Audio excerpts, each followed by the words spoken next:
The most important international convention on trade law is most likely the Convention on Contracts for the International Sale of Goods, sometimes shortened to simply CISG. It is a convention which approximately 63 nations have adopted, including the United States, which adopted it in 1986, effective 1987.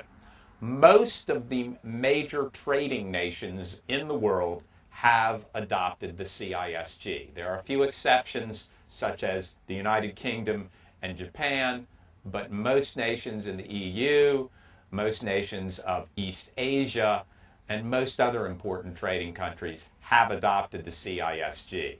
It is, for want of a better term, sort of the international equivalent of the Uniform Commercial Code in terms of its operation at the domestic level.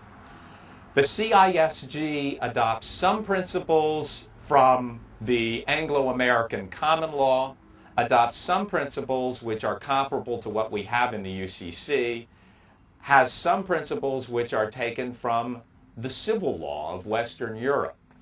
It only applies to business transactions, and it only is applicable when two businesses are engaged in a sale of goods and each business is from a different country, both of which are signatories to the CISG.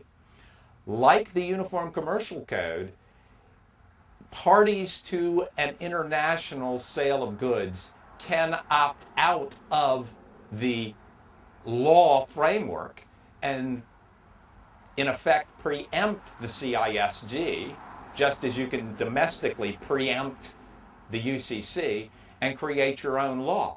But it's up to you to do that. If you don't do that, then it's assumed that you are bound by the CISG. So it's a very, very important law. It has increasing importance internationally. In fact, there are even a few cases where, while the CISG may not directly have been applicable, courts have nonetheless turned to it for guidance as to sort of general principles of international law affecting the sale of goods.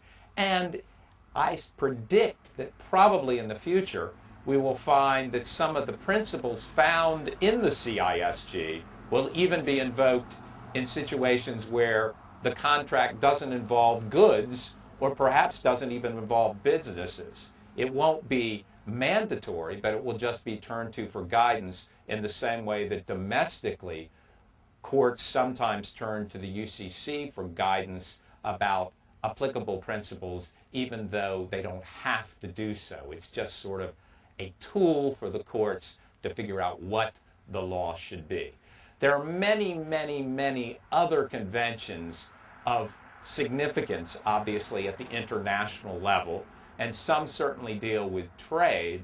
And part of what you should be doing in exploring the internet is, of course, exploring websites such as those of the United Nations to find out what some of these other laws do and how they are applied.